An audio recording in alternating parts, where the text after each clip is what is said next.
On the night of March the 14th, Russian occupiers attacked the capital again. An artillery shell hit a high-rise residential building in one of Kyiv districts. 3 floors and around 500 square meters were destroyed by shelling and fire. 2 people were killed and 3 were injured. The number of people remaining under the rubble is still unknown.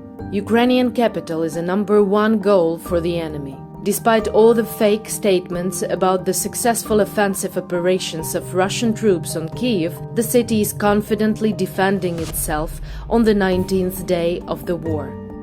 Also, 7 houses were destroyed in Zhytomyr region, which borders Belarus. This is the result of a missile strike on the peaceful town of Stavyshe. Russia's so-called liberators continue to destroy everything living in Sumy region. The city of Trostianets remains under Russist, Russian fascist, occupation. They had set military equipment and weapons directly at the Smorodino railway station and ruthlessly fired on settlements from it. Russian orcs are not humans. We will never forgive this war. They have no place in the civilized world. Also, the head of the Sumy military administration said that on March the 14th, there would be no green corridors for the evacuation of civilians and the delivery of humanitarian aid in the region. No routes could be agreed on with the occupiers. As of now, Sumy region is one of the most affected ones by the war. Russian marauders continue to destroy and plunder Ukraine's cultural heritage. The director of a noble estate known as Popov's Castle, a museum reserve in Zaporizhia region, said that it had become the occupiers' next target. Everything that could be carried or packed in bags was taken away. They broke and trampled all office equipment. Marauders even stole a marble toilet. Why they need it moving in tanks and military cars remains a mystery. 7 Ukrainian hospitals were completely destroyed and 104 were severely damaged. Russian invaders are shelling medical facilities, including those with very sick children in need of medical aid 24/7, like 12-year-old girl Anya, who used to dream of becoming a dancer. Now she is fighting cancer for her life and her dream. But it is an impossible thing to do it in a bomb shelter with lack of medicines. Because of this, Anya and hundreds of other seriously ill children from all over Ukraine were evacuated to Poland in the convoy of life. They will be able to continue treatment there and in other European countries, including the United Kingdom. I can confirm that 21 Ukrainian children with cancer have landed safely in the UK this evening. England's National Health Service now will ensure that all children are safe and receive vital care. Another victim of the terrible shelling of a maternity hospital in the city of Mariupol, a pregnant woman whose photo has shocked the whole world. The first pregnant young woman from the video photo reports from the bombing site on the 3rd Children's Hospital in Mariupol, the one who was carried on a stretcher, did not survive. And her unborn child did not survive either.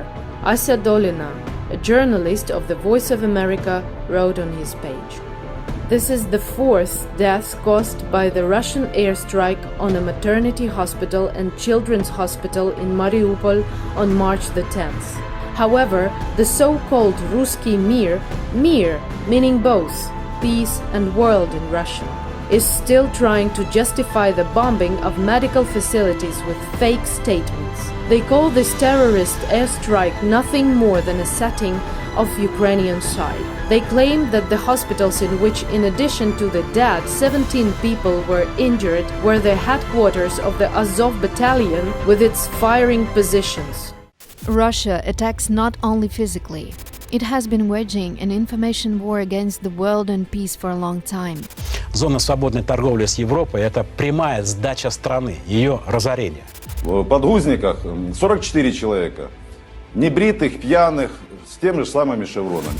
Every day, millions of people listen to and read the outright lies of Russian journalists about Nazis in Ukraine, bloodthirsty Europe, and envious America. самый неэффективный альянс, который можно себе только представить. Putin's propagandists stage fake news stories, defacing the main rule of journalism – honesty. Это первая из нашей страны колонна с гуманитарной помощью мирному населению Украины. Ребята, кому-то надо, блядь, пожрать от оккупантов. Since the beginning of the Russian invasion of Ukraine, the amount of Russian propaganda has grown to 90% worldwide. На Украине гораздо хуже. The aim of Kremlin mouthpieces is to spread panic, justify the war, and undermine the world's attitude to Ukraine. Могут погибнуть мирные люди. Сейчас в Херсонской области ряд населенных пунктов перешел под контроль очень вежливых людей. The worst thing is that while the whole civilized world refuses to cooperate with Russia, Russian media are still broadcasting in Europe. The world must know the truth. It has only one interpretation. And Russian TV channels show the opposite. Особый интерес вызвала детальная информация о реализации США на территории Украины проекта по изучению переноса патогенов дикими птицами. Turn off Russian propaganda. Say no to fakes and war.